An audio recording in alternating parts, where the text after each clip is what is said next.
Okay. He said, but it wasn't for singing. He said, you have a voice. I was like, a singing voice? And he was like, yes. And then he was like, wait, no. You became famous for your voice. Everybody heard it. And, yes. And I was like, what was it? And he said it was about how it was calming and it made people understand. Yes, exactly. I was thinking, how the hell is that going to happen? Well, Radio show. They said I'd be famous. I'm like, I don't want that. Nobody else. No, man. You don't want it? That's the last thing I've always wanted. Yeah, I know, but for you, I just wanted to drift back and have kids, just have a nice life. No way. That's inevitable for you, though. So. Yeah, but no one believed it, so why go ahead with it when I was a kid, right? That was a big hurdle. I don't know. Jesus. So I used it like a negative Geiger counter. This is the beauty of it. You can get a lot done when people hate your guts. You can stand on toes like Dana, right?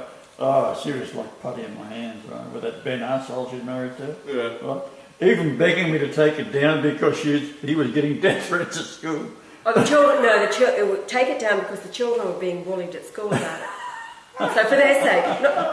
Doesn't matter about us, but for their sake. But what an arsehole he is.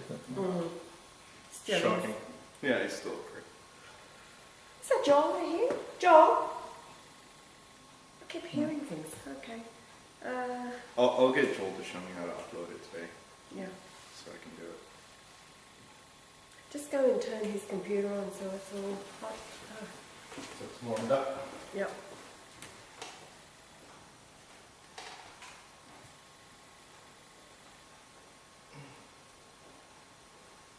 Yes, it's called planting a little seed here and there. Watch it grow. Yes. Mature, nurture it up, and rip it out by the roots. Plant it again. Like that, asshole. Then you have to have another coffee. Another coffee. Yes.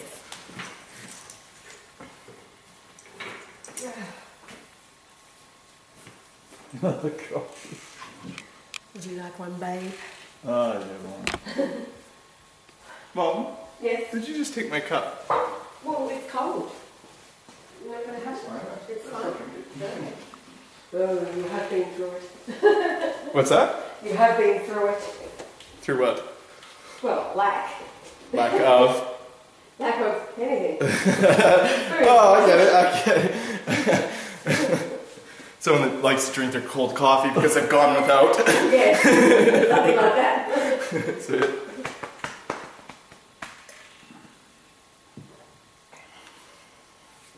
Yeah, so it continues all the stuff I've done. Oh dear. Endless. What I did, Andrew, he said to me, have you ever did the cubic area of the pyramid? I had thought about it, but I never actually got into it because it didn't have the mathematical skills to go that far, because a tapering thing, really there's a formula to it. It's based on pi, it's based on this, based on that. And I thought, what the hell, if I'll do other things, and there's been so much to do, I've never got around to doing it, but I've always thought about it. And then when he said it, I thought, shit, yeah. But I'm thinking about 20 years ago, when I was thinking about it. But it has to be significant. I did some where I made the pyramid and put a circle inside to see how big the circle was. And all that kind of thing. However, with the CAD program, you can do that now. Yeah. So what I did was the gravitational centre of the pyramid, so I made the actual thing to scale, and you can go to 10,000 point, right? Yeah. So I said, right. So then you hit the button and look at it, and the thing calculates the gravitational center point of the pyramid. Jeez. So, So then, click, gives you the distance to the top of the pyramid. And it's 3875, which is the location of the house I was born in from the South Pole in miles. And it's the word comforter, which is God in the flesh coming down to abide with you forever, right, and teach you all things. Oh shit, here we go. Now, that CAD program I got through a friend of mine who was in New Zealand, a very strange character, very angelic in the way he carries on.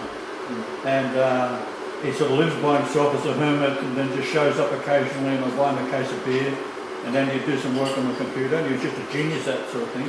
Yeah. And I said I wanted to get a CAD program for doing the designs on the magnetic motor. He said, you go plunk, plunk, plunk, plunk, it downloads it. There it is. I said, I'll be down. That easy.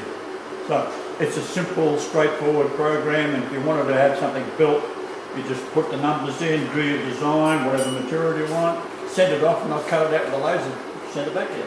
Wow. It's unbelievable. Expensive, but yeah. So this is how it started. So from that, I've done all sorts of stuff to make it come out of that with decimal point plus about 30 zeros after it. Makes it pretty, then you can read each one with the concordance number. Goes out to infinity. So I thought, right. So that's what that led me to there. Then I had several other programs. One was where you could have the moon at any position in time, space, back a million years, forward about. So the interesting one was when I did the pyramid, it gives me the 311, which I just showed you, 31101. Yeah. So you could then put in a Julian day, 243110, and where is it? Right? Well, it's just that far from where I was born, right? So then you measure it, right? Big out. Gives you the numbers. So the longitude is 165, which is the messianic period of Christ. And on it goes. So then we've got Michelle, like the Antichrist born again. Yeah. Go down to the level of Mel Street, and that is on a line that is 31680 around the earth. And it's 5813, the height of the pyramid. So one is Lord Jesus Christ, yeah. And the other one is the distance to the poles, the height of the pyramid, where she lives. So drop down into the sea at that latitude, go across, and that is the distance from the Grand Gallery into the far corner, which is 537 kilometres, and it's 537 pyramid inches. I thought, hello. Now she's a vital player. Yeah. And she's just Mary Magdalene had 6 demons driven out of her. That's it. Yeah.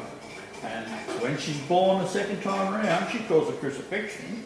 When she's born the second time around, she comes in with all these extra demons. For every one that's kicked out, 7 more come in with that first one. They wait for the baby to be born.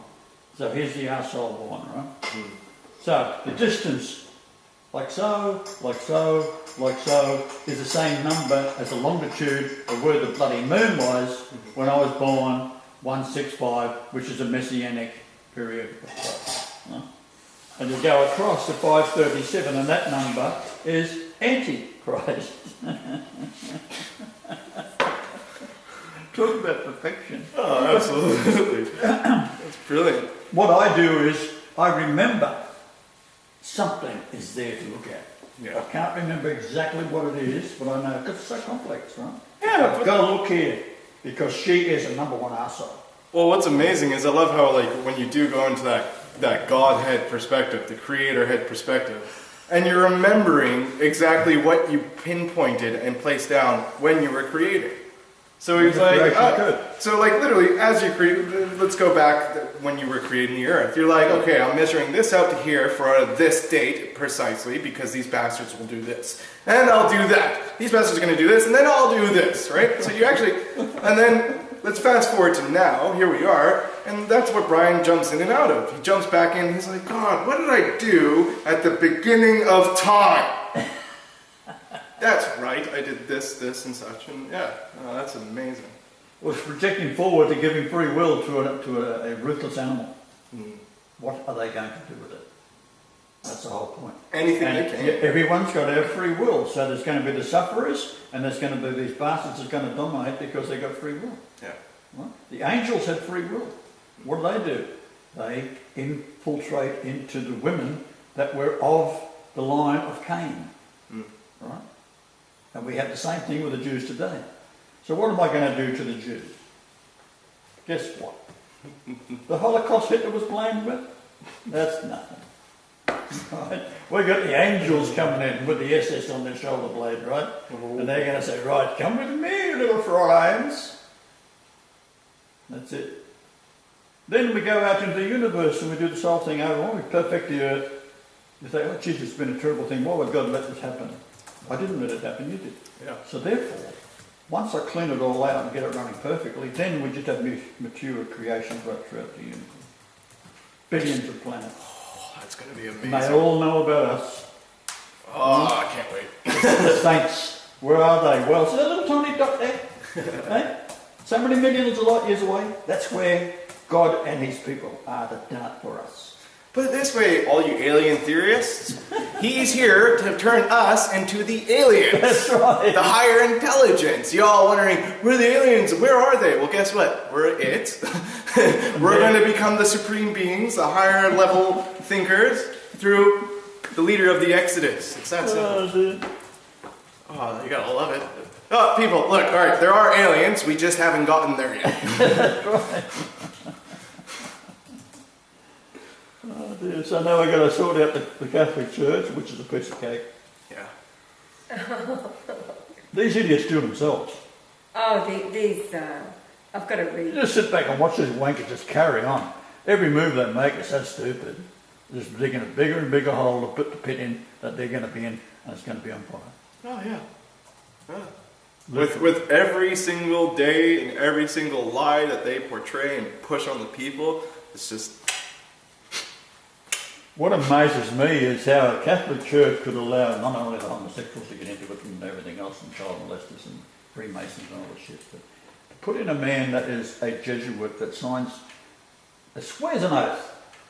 Not only is there many oaths that they swear, but as Jesus figures, they never swear an oath. You just say yes or no. Yeah. Yay or nay. And he will rip open the stomach of a woman that's pregnant, pull the baby out and smash with the heels, smash it against the wall, Yep. kill it. Can you imagine that thing representing Jesus? Not at all. Not at all. Neither any of these Freemason bastards either. Well, that's right. It's all greed, eh? Sure is. Now, are we up to ready to go again? No, 1 minute before this is saved. Better knock on Joel's door again. What time's it now? Well, it's after 11. It's 11:06, can you please? What Has is some it late world nights. with me? To where I go.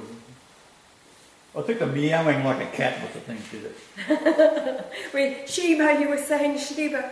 Just as well you warned me what, because it was shortly after that. Remember, you sat at the counter and you had your head in your hands like this, saying, That's just dope, right? "Yes, we've got to save these kids from the dope. This is worse than the crucifixion." I can't hear if he's responding. Just give me a second. Oh, sorry. Joel? He's responding. I heard him moan. You're already awake? Poor Joel.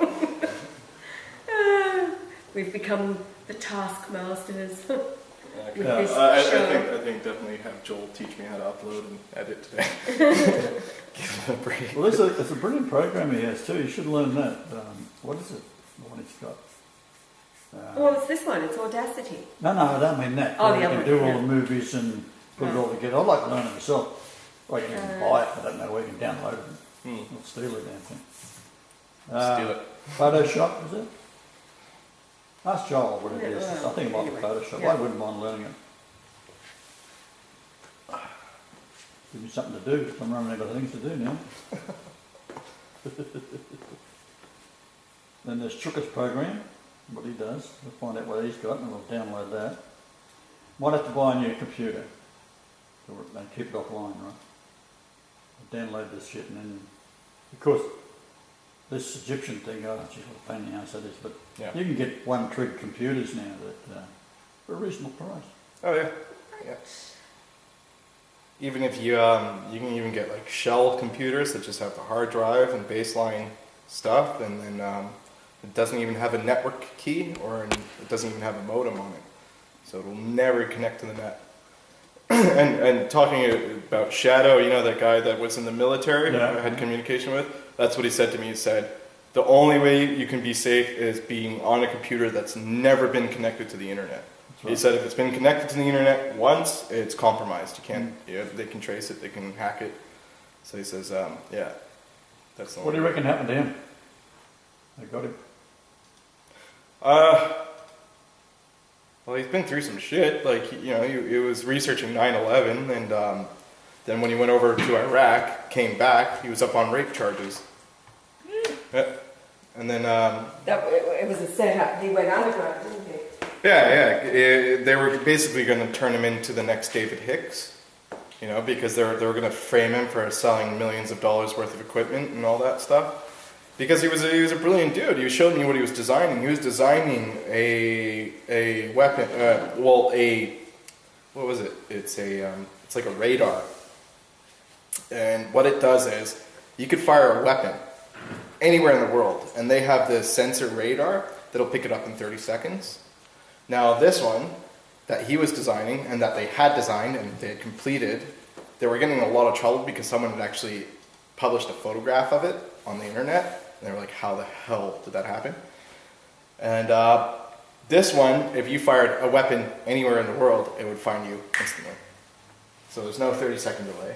You fire a gun, it'll tell you what weapon, what caliber, and where it was, the location. Satellite will find you. Just from a gunshot? Yep, just from a single gunshot. Wow. From a single gunshot. There you are. There he is. Now remember, and he was doing that for the United States. That's how I know that the technology that they have is beyond comprehension. Like you heard about what they were saying about Clinton allowing the lasers, right? Approving lasers. Now everything your computer run on lasers. Everything that we have, all this new technology that's so advanced is all run by lasers. That's only one thing that he approved out of a list of thousands. So think about all those technologies, right? That's just lasers, for God's sakes. And this thing pinpoints your exact location. It can find you like that, right? And then he says, but then also it correlates with weapons on the ground, any military base within that area. So they can find you immediately, and they can have you killed within 30 seconds. That's what they were trying to get down to, because they're trying to kill the whole minute delay time. So literally 30 seconds to kill any target in the world that's carrying a weapon. Anywhere. Or any. Funny thing, in Knoll Street, I was down the road from the biggest barracks in Australia. I could have thrown a bloody hand grenade into their lap, right? Just to let you know, we are recording show 34 now. So. Oh, we're recording show 34? Yes, show 34. Turn the microphone on. Joel has show 33 to upload when he gets to his computer. And You got the stick in there, haven't you? yes, yeah. So we left it in the Northern Territory. You had your Kundalini and you congratulated the Christ because you got it. Yes, you really is the Christ after your horrific dream. Yeah, we're in the overdraft. I should sit closer How to do you describe your dreams? You know, the content of the colour of epic, a lot of them, detailed, motion pictures. Some of them are just completely random crap, and like I've stopped having like the real random crap, recently because of the purge, right? But Yes. ones of significance, I know they're significant because like it'll be vivid and I'll remember it. But like I'll wake up in the morning and if I'm running in the dream, Yes. my legs are sore. Yes. Like literally physically, like my legs are. I've had dreams where I've literally been wet, like head to toe. Like I've gone swimming and I woke up and I was drenched. Yes. Like not drenched, but like must have been Yes. sweat, but Yes. like it was gnarly, right? Yeah. And I felt exhausted in the shoulders and everything. Yes. And they seem like, honestly, I really got to start contemplating on that a little bit more in a sober state of mind because I haven't really delved into my dreams, but it feels like they are of significance, but of a complete different nature that doesn't deal with reality per se. It's more of a spiritual nature. Yes. Well, that's what dreams are. Of course, God of course. Too. The spirit, the soul. Yeah. No.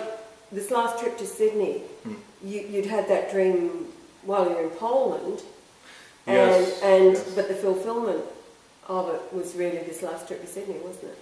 Absolutely, and Now, tell even about more that. so. Okay, in this dream, I had gone back to Canada, right? Now that's a representation of me from here going back to Sydney, going back to base camp, right? Back to where I'm familiar. And I was there in Canada, in the dream, I'm going back to Canada, and there's friends that I grew up with, right? And basically representation of friends that I'm close to, which is, friends in Sydney. Yes. And I had gone and I had a backpack full of my clothes and stuff, and it was full of this foreign currency. Now, when I went to Sydney, I went to loaded with information. Loaded with not only, those bags were priceless. Not for the clothes, not for any technology, for literally the black salve and the black salve pills that cures cancer. The MSM treatment that cures. That's a one-stop cure-all. Not only that, but also the wrist pulsar, and I also had my hard drive, which is full of everything you need to know to pull yourself out of the bullshit matrix, right? So that's the bag of wealth, right? Yes. That's the currency. That's the absolute wealth. And in the dream, I was kind of being chased for that wealth, in a sense. My friends were kind of jealous and always trying to steal it from me. But anyways, long story short, in the dream, these friends, I kind of felt like I needed to leave in this dream, so I grabbed my bag and I left, and I'm standing on a construction site. Like, as I'm leaving, they're following me, and all of a sudden I'm on the construction site and we're all working. And on this construction site, I put the bag down, and I'm working, plodding along, and then off in the distance it looks like Sydney City, right? And I finish what I'm doing, and then I stand up, and I just look off in the distance, and it's like across this long field, and then it's just the city in the middle of a big green field. And I'm watching this airplane just turns into this dragon, and it's doing chemtrails. And it turns into this dragon, and turns around and swallows the chemtrail. And I'm thinking, oh shit. And there's a big extension bridge, and it's got these long poles on it, and they're white. And they go up like this. It's almost like a bridge in Ukraine, if you've ever seen it. It's all white, and it's got these long poles. And that rose up into this huge figure, like this big megalithic structure, statue / human, right? And it starts eating everybody. Just starts destroying and eating. The buildings are toppling over each other and just destroying each other. And I'm watching all this, and I'm feeling pretty good about it. Call up, and I whip out this phone. And in the dream, it's a very smart schmick phone, right? And I've never had a smartphone or an Android or anything like that. I pull out the phone. I call Claudia, and she's overseas. So that was the dream. This time around, how that dream was fulfilled, I went to Sydney, bag full of wealth. I went to my friends, and there was one friend that did want to learn, right? Like, he needed to learn, he wanted to learn, but he just doesn't have the capability to do it, and it sucks. But I was working, and I was working construction basically, and it came to the point where I had to go. I just knew I had to leave. And situations that were occurring, basically, that was my only option. And the funniest thing is as the day I'm leaving, the night before I'm leaving, this massive storm hit Sydney. 120-kilometer-an-hour winds, like people's retaining walls are falling down and destroying their houses and such, and there's all this chaos. And so I grab my bag, and this is the last day. I go to my bag, and my pay has been put on top of the bag, and it's in all green bills, and that's exactly what was depicted in my dream. It was green bills in the bag, and that's exactly what was on top of the blue bag. There it was, blue bag, green bills, and I'm thinking to myself, oh shit, wow. And then I'm looking at how, it's all this wind, this incredible wind, this incredible storm. And I'm thinking about, even the feeling that I had in the dream when I was with my friends, that's exactly how I felt at the time. And so I'm like, oh, this is very strange, this is very, it feels like it's correlating. And so then finally I'm on the bus, and I'm heading out to back to Queensland, and I get a call from Claudia, as I'm in Sydney, leaving Sydney, and I've got this smartphone. I've got this Android, which is basically the exact same phone in the dream. Which was given to you by was given to me by Ali, yeah. So, it's just very, Very strange. Now, what you hadn't been able to connect with Claudia. Oh, and that's the thing, yeah. Because of the work schedule and because just crap, there was no internet and basically no signal, not being able to communicate with Claudia whatsoever. And now we have, and then from that point on, as soon as I left, it was perfect communication. She called me and we were able to have a conversation over the phone. That's what really set in stone. You're talking about your Christmas present.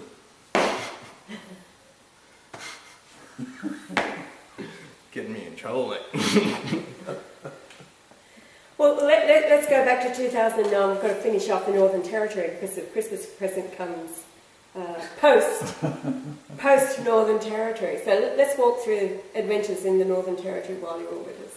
Oh, what do we start? We start where we're chasing the actual longitude on the GPS, and we end up finding that the can opener, where someone had literally sat in the middle of nowhere. Like, we went to that location, there was a can opener. Now this is the latitude and longitude from. Well, the story there is that Grant, who was complete and utter moron, he was going to be with an apostle of Jesus who was an Iranian, and his father, this Iranian guy, was a mega millionaire in Iran because he introduced electricity to Iran years ago. So he had it all sewn up. So he's now the apostle, the son, is now the apostle of Jesus. Right? He's going around the world and he's getting all these people together, and they're going to pay him lots of money to go to a place like Brazil or wherever. But this time he was in going to Alice Springs and then out to Uluru, which is the Ayers Rock. So I said to Grant, take a GPS with you, I'll give it to you. And he said, oh, I can't, I don't know how to operate it. And I said, well, see that red button there? And he said, yeah. And I said, press that. And when the batteries run flat and the screen goes off, put some more batteries in, I'll give you the batteries too. He said, oh, no, I can't operate this thing. So I said, just take it with you. I said, look, I'll give you a piece of cardboard, and I did. I wrote it out. Find an Aboriginal child, give it to him, and he'll give it back to you switched on. He'll switch it on for you, don't you worry about it. Press red button with a big pointer and a piece of cardboard. So he gets out there and he leaves it in his room and doesn't do nothing with it. Because he's anti-me. He's seen hundreds and hundreds of miracles, but he wants to be Christ himself. Right? And he can't get over it. So anyhow, I said, okay, and because I'm a negative Geiger counter deal. So he takes the thing over there and he shows up and the machine starts recording. And at 1521 degrees south latitude, it starts recording the day before he gets there at a height above sea level, which is below the landmass, which a GPS can't do.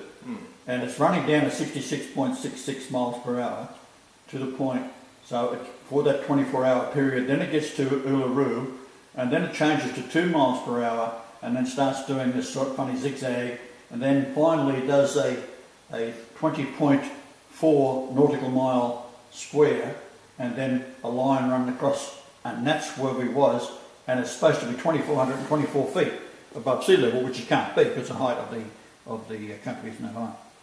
So that's what you were following. That's what we found. That's why we had the GPS here, because it had marked to go see what was this point. And eureka moment, we find a can opener. Can opener. You were running out there with the. What do we find? Dig in, can opener, and a can that was or a glass jar that was full of spiders, and your favourite creature. Oh yeah, and must have been some bloke that was sitting out there, and God knows how long ago, Well, it certainly wasn't Grant had done it, because he didn't even realise. But the point was, it started recording on Michelle's birthday. Yes. Which 19th. Was the day after. No, the day before. 19th of March. So before he flew there, it started recording. Yes. So that was the beginning of adventures, and then we were in Alice Springs for. I think the best part though was you tell the story about the dope you wanted to buy off the Aboriginals, and then we were leaving. We were leaving, yeah, Port Augusta. You couldn't connect with them because of a certain time of day or night or whatever. Was it Alice Springs we were leaving? We were in Alice Springs, and you was worried about the devil. So don't worry about it. Oh yeah, into Adelaide. No, it wasn't even that. Like basically, we were just pulled into Adelaide, right? And didn't have any pot. But no, we've been in Port Augusta. We were in Port Augusta. We'd set up a well and made friends with Rebecca and family and her family, and you'd organised to pick up some pot before we were leaving. But that didn't happen. We decided to go. Oh, jeez, I didn't remember. Yeah, right. Well, we do. All right. Oh, you were sitting in the back of the car, like... Okay. So I kept on saying to you, don't worry about it. I'll get some for you. No problem. Yeah, because I'm thinking, we're going to Adelaide. That's the best place in Australia for cannabis. It's the cheapest as well. And I'm thinking, oh, man, I have to do the mission where I have to walk into town now, find somebody to do it, worry about them ripping me off, do the waiting game, might get something, might not. And I'm like, I'm explaining this to them. I'm saying, don't worry about it. Brian's going, just don't worry about it. It's all covered. Don't worry about it. We pull into the caravan. There's into the caravan park. We get to the back and we just park, and there's a woman there, and she's just put a kettle on, Tracy, and she's just put a kettle on. She goes, "Oh, you guys staying here?" I go, "Yes." She's like, "Would you like a cup of tea, cup of coffee?" I said, "Yeah, sure, absolutely." Actually, my memory of it, this is what she came over to us. I've got banana cake there. I've just tea and coffee, because Yah loves banana cake. And she said, "I've got tea and coffee. And I've got banana cake. We've just arrived. Come on over." That was even before we set up the tent. I'd have to say they were angels. You know why? Yeah. I just realized something. You know what the strain that they gave me was called? Jack Herrera. Do you know what the original name of that strain is? The Light of Yah. The original name of Jack Herrera is Light of Yah. And that's what he gave me. Light of Yah. Okay, so continue. Tell that. Yeah, so we pull in and she's offering coffee. His mom's having a conversation with him. I'm like, oh yeah, they're nice folk, and I'm looking at their tent. I meet Tracy and Stephen, was it? Or Tracy? I forget. Tracy, don't know. Tracy and her partner. Yeah, well, Andrew? We'll call him Steve. Andrew? No, I don't think it was Andrew. Funny. Anyways, Steve is good. And Mom basically ends up dropping the question because I'm hinting to Mom, and she basically goes, "You don't actually know where Adam could get some cannabis because he's looking for something." And she goes, yeah, I could help you out. And I'm thinking, great. Still, it's a bit of a mission. I don't want to put her out of her way. We got to hop in a car and everything. That sucks for her. And she's like, just go talk to Stephen in the tent there. And I'm like, oh, sweet. So now I have to go in there and tell him how much I want to get. And then he'll be like, give me the money, go get it. And I'm thinking, oh, God, here we go. So I go into the tent and I go, hey. He's like, oh, Tracy sent you here, did she? And I was like, yeah, actually she said you might be able to, help me find some pot. And he's just like, all right, mate, just sit down. So I sit down in the tent, and he goes over to this, like a potato sack, and it's, it's like a beige potato sack, like the color of my pants. Actually, it was like a pillowcase, actually. It was a pillowcase. And he pulls it up, and pulls out this film canister, old film reel canister. Right. And I'm going, what the hell is this? It's about a pound. He puts it in my lap, and I'm like, this is it's nicest smelling, nicest manicured. This is really amazing cannabis. Like, honestly, I haven't seen cannabis that good since Canada, because what it looks like, it actually looks like it's been glazed in like maple syrup, and it like the leaves are shining, and you're like, wow, that is schmick. That's a beautiful job, trim job, and it was outdoor. But usually people don't trim their outdoor, manicure it so beautifully. This guy had done an amazing job, and he's just like, passes that to me, and I'm like, oh my God! And then he pulls out another one from the sack and opens that, and it's like, oh yeah, it's about half a pound. So he puts a pound in my lap, and I'm just like looking out the crack of the tent at Yah, just like. Jesus, like, so how much you want, mate? Whatever, $50 will get me. $50 in Sydney gets you 3 grams of crap. Put 7 grams in my lap for $50, right? And I'm like, wow. And then, of course, you guys had the conversation about the colloidal silver and about Yah and everything. He's just like, Steve calls me back into the tent. And he's just like, mate, your folks are absolutely outstanding. You know, we can give you a bit extra. So he gives me a bit of his extra pot, right? And he's like, now, I keep this away from Tracy because it's the real nice stuff, right? So he goes in and he pulls out this White Ox tobacco pouch and he's just like, yeah, and gives me a couple more grams. And I'm like, oh, what a legend, right? Walk out. He walks out and he goes and does his thing. Tracy comes over. She's like, wait, come here. Because you guys are giving them a wrist pulser at this point. She goes, wait, come here. Takes me to the tent. She's like, I'm going to give you some of the special stuff. Don't tell them I know where it is. She pulls out the same bloody thing, right? And gives me the whole pouch. She just goes, here you go. And I just pull it out. I'm like, you should just give me all this primo buds. Like, I wasn't going to say no, right? And yeah, that was Tracy Stephen. Yeah, so when y'all says, don't worry about it, folks. Heed that advice. Don't you worry. Now, I remember that night, because as you know, I don't smoke. Yeah. But I did have a puff that night of this primo stuff. And I remember singing. And of course, the world knows I cannot sing. But yeah, I can sing, so I ride on his coattails. And then there was a word, if I could remember the word, that would be the word. There was a word, an obscure meaning to it. And my mind opened up like a dictionary, and then I said the word, and then like the dictionary, I went in and gave the definition of the word, just like reading a dictionary, but it was straight out of my mind about this particular word.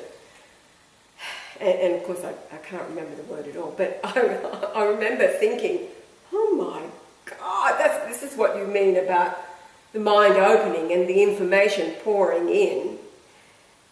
And we fell asleep just singing, but that was my only good experience, if you like, of getting something out of it, because the few that I've had of forget it. But anyway, so that was Adelaide. And of course, we'd gone into the police in Port Augusta to bring charges against... Who were bringing charges against? Elizabeth, wasn't it? The Queen. Queen, Governor General. Governor General.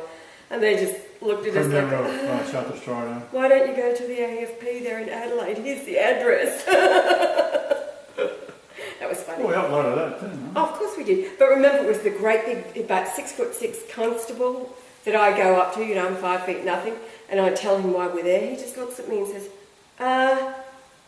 just a minute. He goes into the boss, and so they send out the fighting warrior, who was my size and female, replaced the 6'6" giant with this.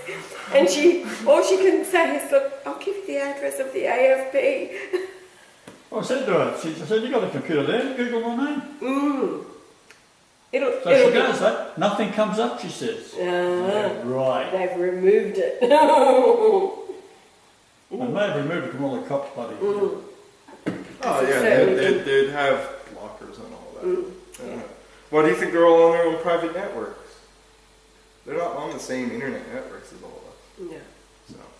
So from there, that was Adelaide and Tracy and partner. And then that's when we drive to Harcourt. And that gnarly experience. Tell about the experience at night time.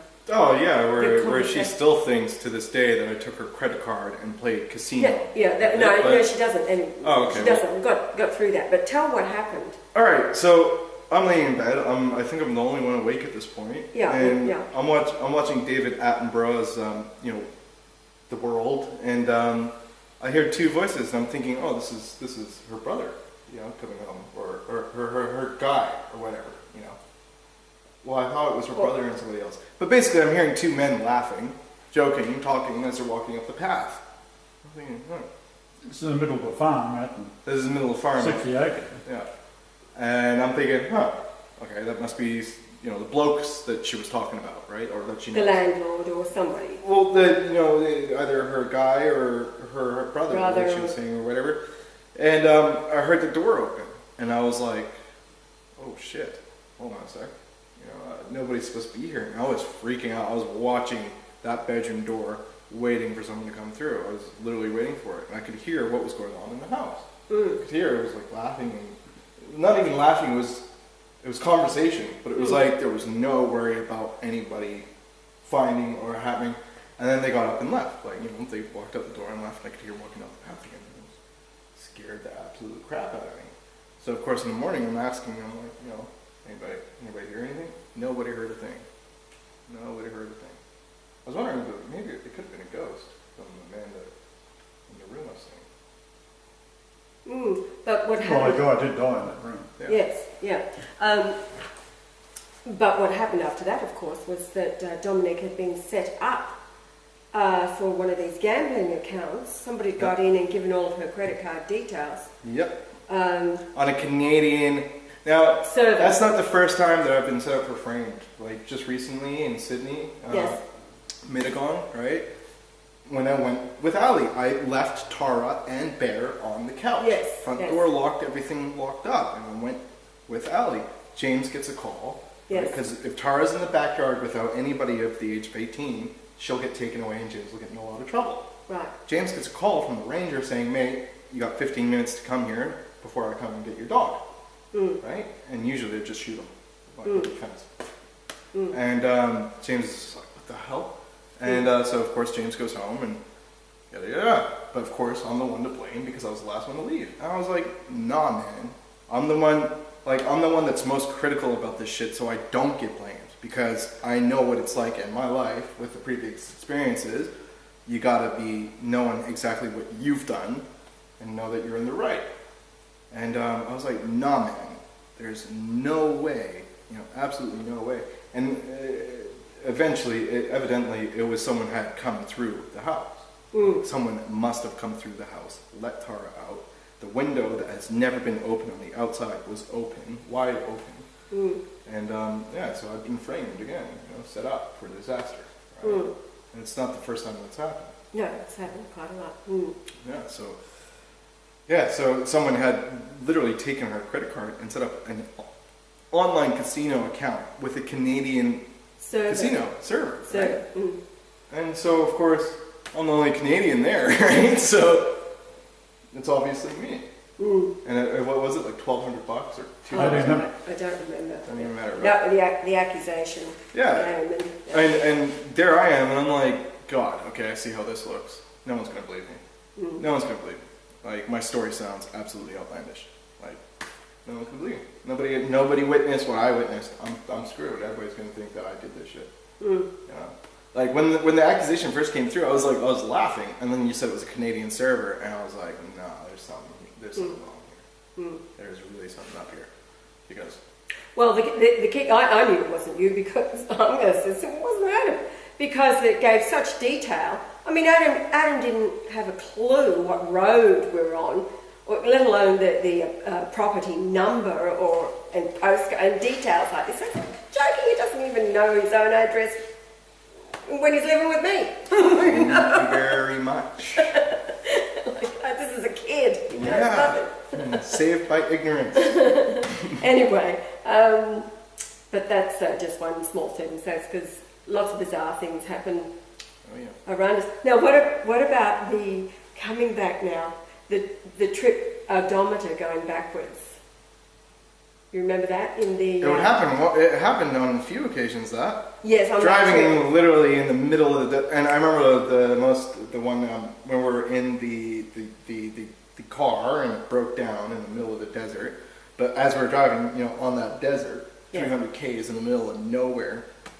No turn-offs to houses or nothing, only just power boxes, and there's no road. It's just dust. And driving the speedometer going backwards, then the car breaks down. And Brian's out there trying to fix it, and I'm looking at the back, which is the road, just this desert, nothing. I just see this plume, way out in the distance. I'm like, what the hell is that? It's a dust storm, right? I see. About 5 minutes later, I see this little black dot. Oh, okay. It's a car. Truck or something. Must be a truck. 5 minutes later, it's getting bigger. It's like, it's like an SUV or something. 4 minutes later, it's just pulled up right behind us. It's an SUV. It's dark color. Dude hops out. He's in beige pants and in a polo shirt, green polo, and just like mine, but he's muscular. He's got a nice watch on, big forearms, and he's got his sunnies on. Hops out, doesn't even look at me, just goes right up to Brian. Need a hand, mate? Brian's like, oh, no, I'm right. Yeah, okay. Walks over to his car, gets in his car, turns around, goes back in the direction he came. Now I'm telling you, 300, like we were a good 300-400 Ks in the middle of this desert, and I hadn't seen a single turn-off route, a single path down to a road that might go to some homestead. Nothing. Absolutely nothing. The only thing that was out here was little tiny supply boxes every 20 Ks. If you were lucky. There was nothing out here. So what the hell is this dude's business? I watched him for a good 15 minutes driving up. Come up. Need any help, mate? No. Right Turns up. around, goes back. Right up. Gets in, drives away, and I watch him for another 15 minutes, disappearing. He might have been an angel. Angel or Agio? I reckon it was Agio. Because when he hopped out, he had the perfect... He fit the part Now, of Agio. how many police cars did we see? Agio is Australia's CIA. Yes. How often did we come across police vehicles? Oh, jeez. Too many times. Too many times. Motel, there's one next door, one across the other side. I'll tell you what. Too many times for a young pot smoker at that age. Paranoia was rampant. And the graffiti. Oh yeah. Oh God. Oh Jesus. That was some. For them, it was all a joke. It was all fine. For me, I'm like, they're coming for me. I'm like, this is all it is. They're just waiting for me to slip. I'm out there painting every night. Smashing towns. I mean, smashing towns. I own towns. To this day, 6 years later, God, I'd still have that bridge. That bridge is mine. Alice Springs. Ugh, God, that is mine. Port Augusta. I remember Christ is back on the train. I went with you. Yeah, it was just It was an old abandoned train, huh? It was About prime. 20 carriages or so. Prime real estate though, because you had that bridge that goes right over the side, and there it is. This big, beautiful. I honestly want to go back and do something massive. Big BLGM, top to bottom. Top to bottom. We'll go there with rollers. Big chrome BLGM. oh, dear. Do one car, one letter for each car.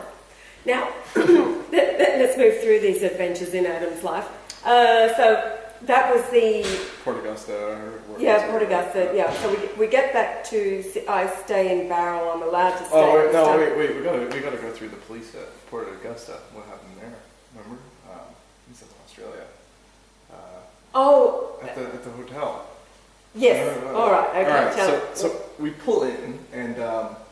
Now, first of all, let's just set up the scenario because we drove out there in the suicide car, right? The Hyundai Sonata. That's the one that kept breaking down. Yeah. And it was only just days before we left on this trip because the Freedom Wagon broke down. Remember, we're in the Hungry Jack parking lot in Milpera or somewhere, and the car broke down, and I called the NRMA. Yeah. Right.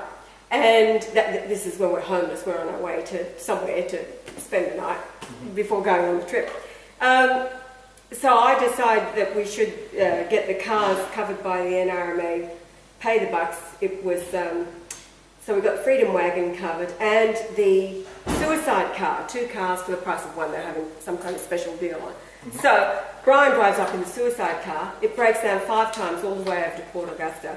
We crawl into Port Augusta. It's not going anywhere anymore.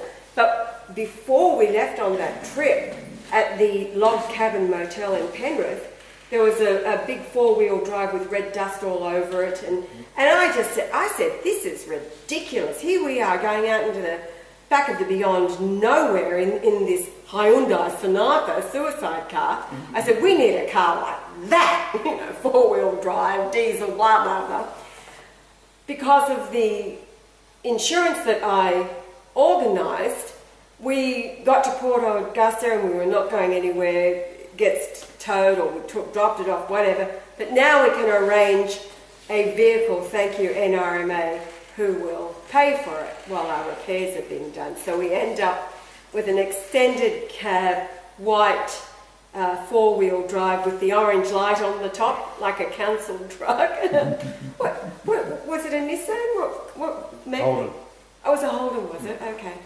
So that's what we end up going up to Uradumu with while our car was being worked on in Port Augusta. So we came back and and that's when it was after that, was when we got back into Victoria that the odometer started going backwards. And you uploaded it on the YouTube because that's an impossibility. Yes. They don't go backwards. Yeah. Not and even when it you're backing happened up. several times, lots of times. So, so what were we talking? Port Augusta. Talking about how the police, yes. Yeah, how we pulled into the Motel. we pulled into the motel, and the first time, and we get situated and settled, and then I walk out and I go out front and I'm having a smoke, and that's when I see a cop car pull in. I'm going, oh shit, what's this about? Are they complaining about pot smoke or something? and then I watch him, and I head back to my room. And just as I'm about to go into my door, I turn and I watch him pull into the car park, right? And I'm watching him. Gets out, opens up his trunk, grabs a duffel bag, heads out, goes into the hotel room that's directly across from you guys, like just across the lot, right? Perfect prime real estate to watch both of us, actually. Not because if he was right directly away from you, you couldn't see me. So he was just perfect so you could see both of us. Literally, I see him going, he's plain clothes. I'm seeing him with his duffel bag. The curtains are closed, mind you, right? And I just see the curtains parting, just like that. And I'm like, okay, all right. And then, I asked the bloke, right? We ended up asking, what's with the cop, right? He said, oh, apparently there's a court case that he's attending here in town. Okay, court case. Okay, makes sense. All right, fair enough. So we do the whole travel bit, and on our way back, we stayed at the same hotel, right, motel. Because now we've come back to get the car. Yeah, we've come back to get the car. Stayed at the exact same place. They hook us up with the exact same rooms, okay? But this time, this is weeks later, right? This is weeks later. This is after we've traveled Australia. Northern Territory. Northern Territory. Yeah. And out front of my window, I go into my room, and there's a few cop cars there this time. And we're going, oh, there must be another court case, fantastic. They're waiting for us. Honestly, I reckon they were there because they were doing some CIA shit for y'all. They're scrubbing the toilet bowl. They're just going real deep into it. So I'm like, and this is after I know that, my realization of Yah, and I'm like, yeah, no, that's dodgy as hell. There's no excuse for that, and there's no court case, nothing. And I'm like, oh, okay, but at least they're over there, and I'm not worried. So I go into the bathroom, and I start packing up a bong, and smoke one down, blow it out the bathroom window, walk out, I open up my curtains, and I've got like a bush right in front of my window, and on the other side of that bush is a paddy wagon. And I've just gone, and opened my door, closed it, locked it, pretended to go for a walk around to the laundry room, and there's another paddy wagon, there's a cop car around there again, and I'm like, wow, this is a court case convention for the police, geez, it must have been like a raid. Now, do you remember when we were at Rebecca's house in Port Augusta, wasn't it? Rebecca's house, Port Augusta? When I was asleep and the cops you came were up asleep and... with Charlie, yes, and they're knocking on and they come to the house and want to talk to me. Yeah. Well, it's an Aboriginal community. Yes. And then there's this white guy flaked out in the front seat of the car. Back seat, along the back seat, with Charlie. Yeah. Right. And then they come back and they do, well, they know who we were, right? We've got this bloody trailer on the back. With the sign. We can cure AIDS, we can cure swine flu, and we can cure this, cure that. Yeah. Right? And before I open the mouth, he just says, just give me the short version. Oh, God, here we go. The Shaw giveaway. So he's taking notes as I'm launching and Yah's filming it all. All right, now... Well, what the amazing part was, the Aboriginal lady there, we're talking about who I am and so forth. Yes. And she just Googles it. On her BlackBerry. They've all got BlackBerries. Well, I'm Didn't have talking to go to you, to think the they've been and library. then confirmed it. Oh, yeah, carry Yeah, on. we've been watching your videos all day. This is the day after, you know. Yeah. So, But we did stop the H1N1 flu epidemic going through. yes. Oh, Yeah, absolutely. yeah. That's why we went to Uradumu, because that's where the Smashed first and only, well, the first... The first one. lie of the death. Yeah. It was those. Yeah, now tell about when we get to Uradumu, from your perspective. Well, Uradumu was 275 kilometres northwest of Alice Springs, which is the middle of nowhere, Yes. centre of Australia. Yeah. We have talked about this recently, but now I was told the day before, Brenda was her name, been there 30 years in the Aboriginal community, the only white woman. Yep. Looks after the gas station and the general store. Say hello to Brenda. She helped me changing a tyre or something. This dude that was telling me, say hello to Brenda for me. Okay, so we get there and now So that was a from guy in the trailer park in Alice Springs. Yes, we were in the campground in Alice Springs. I'm washing up at the kitchen sink. He comes, makes conversation, and where are you going? We're going to Uradumu.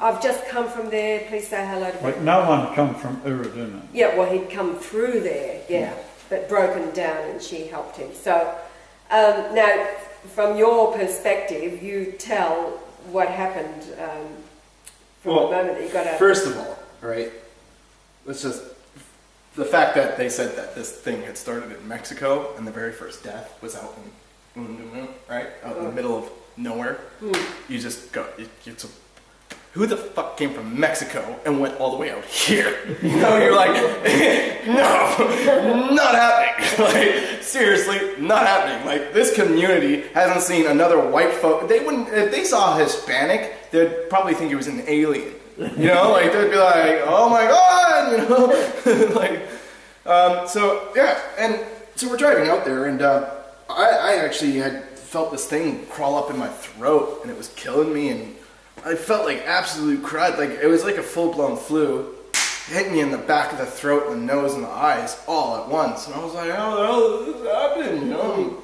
my throat's closing up. I'm like, oh. So I downed 2 bottles of silver water, cleared it right up about 5 minutes later. Pull into this town, and like, this town is just, it's not, you know, we pull in, and it's like a little school or something. You know, it's just a plot of land here, like a little house hut here, and a little house hut here, a little fence, and dirt roads, and you know, Aborigines walking here, and there's nothing. You know, past these houses, there's nothing. And everyone's barefoot. There was a little Aboriginal child that, this little girl who had mucus, but she had blood in her mucus, and I was like, ooh, okay. But first initial, you know, when you're looking at it, you're just going, there's no way. There's absolutely no way. Like, for it to start in Mexico, and then within a week, here it is. First person to die from it is here. Bullshit. Absolute bullshit. That's my first initial feeling and thinking. Knowing that we're expecting to see a lady, and we walk into the shop, there's a bloke standing there. And what you describe what he looks like. Chubby, you know, fat. Always the belly. Always the belly. Yeah, they all have the nice surgical steel wristwatch. Yeah. And I remember that because Doug, remember Doug, the air trooper? Oh yes, Doug. Surgical steel. He said, right. All military men, all people in the service, they all like their surgical steel. And that's they all have that. They all have that stainless surgical steel. So I saw that, and I'm like, okay, he's got the forearms, you know, and which is the very cop thing to have. It's the forearms with the surgical steel watch. It's got the belly. And the haircut, you know, kind of a crewy. Yeah, kind of a, well, it wasn't even not a too crewy, but like, you know, he had a bit of length on the back, right? And straight hair, silver hair, and you know, and rough shave, right? Nothing too schmick, and yeah, not the prettiest thing to look at, right? But ordinary. But ordinary. In the sense of, yeah. Ordinary in the Which sense is what of, they advertise for. ordinary in that sense, ordinary enough. And I was just kind of observing, not him, but the guy that was working with him, the Aboriginal in the shop, who was actually a half-caste. Now I was looking around everywhere else and I didn't see any other half-castes, right? So I was like, where's he come from? And the way he was going about and the way he was tending to the shop, dude didn't know what the hell he was doing.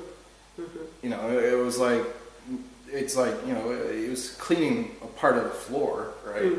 That it's, you're just like, mate, you're really wasting your time there, buddy. Like, you know, go stock some shelves. I see plenty of shit that's not on a shelf that should be stocked, and yet here he is cleaning like this little wedge in the corner of a fridge. Like, man, that's insignificant compared to what's going on in the shop here. Get your priorities straight.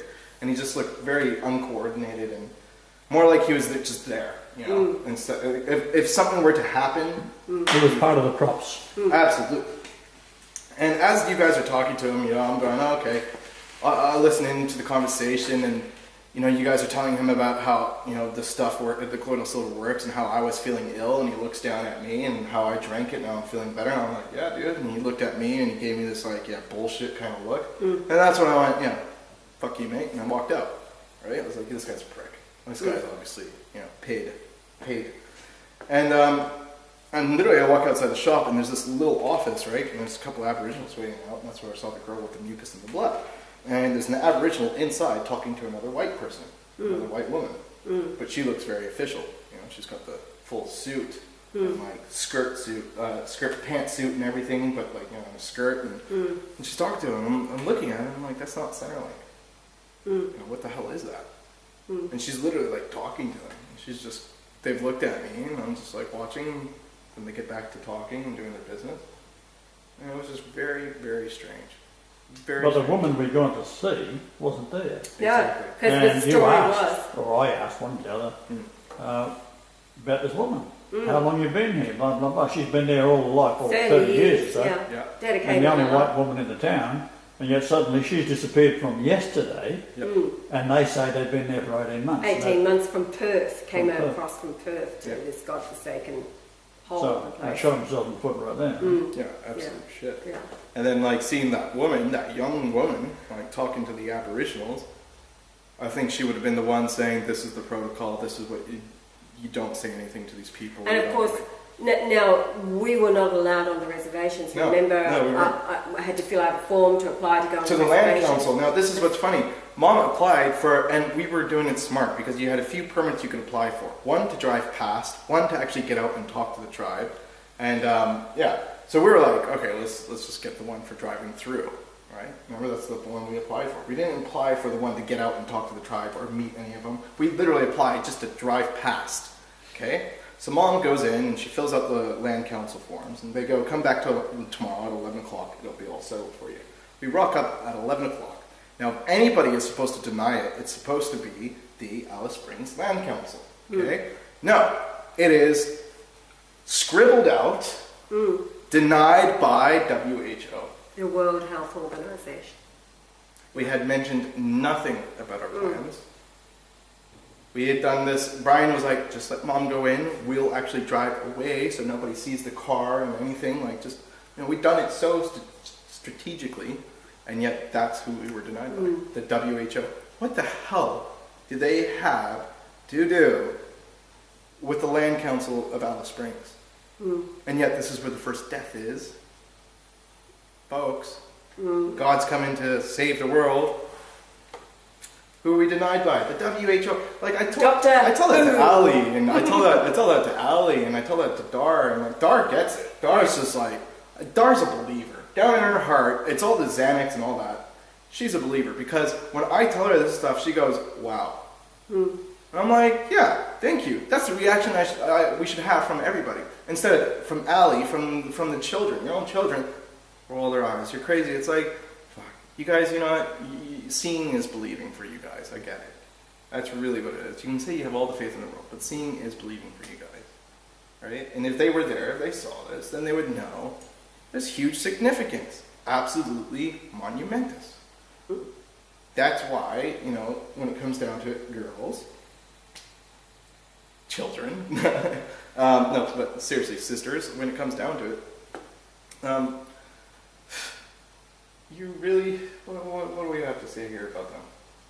And their whole excuse for... Two of them are being radiated right now. Yes, you know... They're not listening to me either. Exactly. Yeah. Amazing. Get out now while you can. Don't remain there any longer. Look, girls, you think mom's crazy. You think I'm loopy. Because we've done our due diligence. Look, I was a little shit when I was a kid. I lied a lot. And that fuels me now to always find the truth about absolutely every situation. Dad lied to us through our entire lives. So now I am the most diligent person. Anything that comes out of my mouth, people that actually know me knows it to be the actual upstanding truth. You guys take everything I say for granted. I've sat there and I've catered absolutely every decision you guys have ever made. I've backed you 100%. But whenever it's come to about me and what my actual drive in life has been, which is truth, you guys have always shunned me and called me fucking crazy for it and rolled your eyes. And I get it, the trauma from mom and what she had to do to get to where she is now, I get it. It's been traumatizing for you and nobody can ever understand. But at the end of it, mom's happy. She's actually found the truth, and if you had just given her the time to let you show with nothing but love and the best intentions, you would have a greater understanding in life. But yet, you choose dad's side over mom. Now, a person that's lied to you, yeah, he's loved you with all of his heart, but guess what? That's not enough for a man just to love his children. It's not enough. Okay? He lied to us. Everything that he had done to mom against her.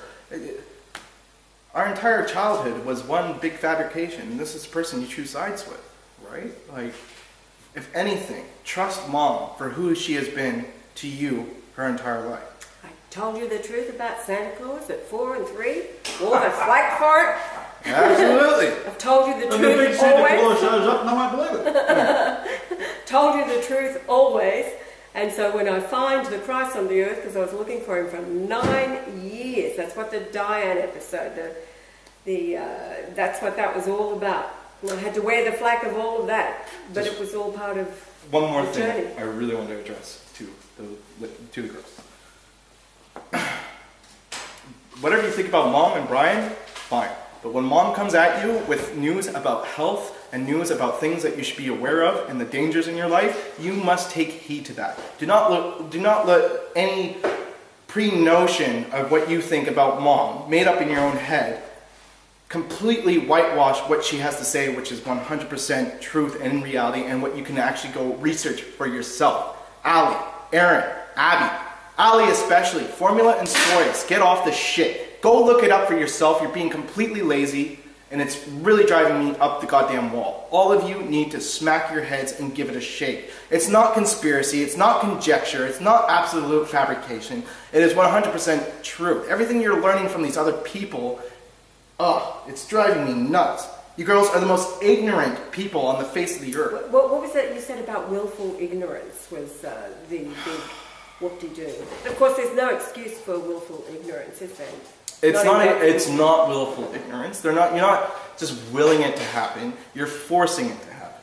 Which is willful. You're taking something that mom says, and just because you have a pre-notion of what she has done with Brian, and whatever your opinion about it is, you disregard it because of mom's crazy. No. Listen. Open your fucking ears.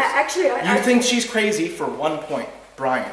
Everything else that she explains is 100% true.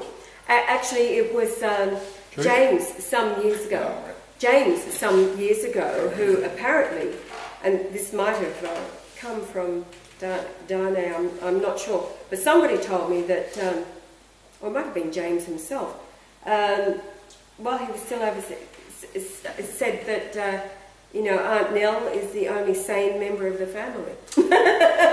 Thank you. When you were with Brian, right, yes. and all the commotion was going on, and Abby's like full on breaking it down to the family at Nan's, James told her to shut up. I said, shut up. She's happy, isn't she? Is she happy? And Abby said, he goes, I know she's happy, so it's a fucking problem. Like, if it's not causing problems, she's like, but it is though. It's like, are you causing the problem? Are you the cause of the problem? Because nobody else has a problem, and that's where they're at today. They're just like, oh, mom's happy, we accept it. That's not enough. That's not enough. Mom's happy, listen. Open up your ears and fucking listen. Oh, but I don't have time, I've got to go work. It's like, okay, but you go work and then you go sit at home and you're on Facebook. I've seen your posts. Don't tell me you don't have 10 minutes of your day to look up something that your mother tells you out of divine love, out of care. You side with the person in our lives. This is who you're siding with. The person in our lives who fills you with guilt and fear. The man that told me when I was looking at a year and a half in jail, the man that called me up and lied and told me that 2 of my friends had just been killed in the streets. The man that told me that I couldn't go to Burnaby because MS-13 was going to chop my head off. So that's who you side with. Doesn't tell you out of love. Doesn't tell you any of that shit out of love or wanting the best for you. Mom does this out of the pure love in her heart, and you guys just roll your eyes at it. And even now, you won't listen to this conversation. You don't care. You really don't care about us. That's what it is. That's the bottom line. I do have black eyes, though. Oh, that's right. Don't say anything, you bitch. That's what Brian said to Abby with his eyes. At dusk when we dropped her off at the airport. Yeah, doing her favour. Oh dear, oh dear. Amazing. They've never given you a chance, Mom, and I'm sorry. No, sorry. It's all part of the DVD, isn't it? This is the rejection. It is. Now, what is strange is that... Well, wait, can I say something real quick? It's just funny how, me and Allie were saying, because talking, and I'm sitting I plug back into the Matrix when I talk to her, and, I'm the outcast of the family, I'm the one that's never done anything with his life, and I'm the pile of shit, I'm the screw up. So I say, 1 out of 4 isn't bad, and she's like, yeah, that's what we all say in the family, Well, 1 out of 4 isn't bad, those are pretty good statistics, the rest of the 3 of us are fine, and there's only 1 bad one. And I'm thinking it's the other way around. I'm the 1 out of 4 that fucking gets it. And they have no conception of this. They don't know me for who I really am, because they've never given me a chance.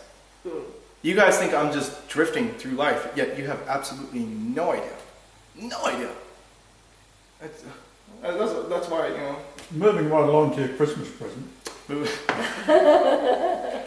Yeah, we're getting down to 2010 now. That was 2010? 2009. 2009. Can I just say something for a minute? Ashley just sent a message, and she's standing on the scales, and it's showing her weight just now in pounds. It's 116.2. I won't be typing long, I'm just... You're not supposed to talk with I know. Yeah. Just told the recording, laugh out loud. Let me see how many minutes we've got left on this one. This could be the whole next week's episode. Like 1 minute left on this one, wow. and then we'll keep going, and we've got a week of... just about. That's going to be a whole series. Actually, we've got to say good morning to Joel. Good morning, Joel. I've got his earphones on. Oh, he's got his earphones on. He's uploading show 33. So is that it? Yes, we may as well. It's 57 minutes, so we'll cut it here and come back with more.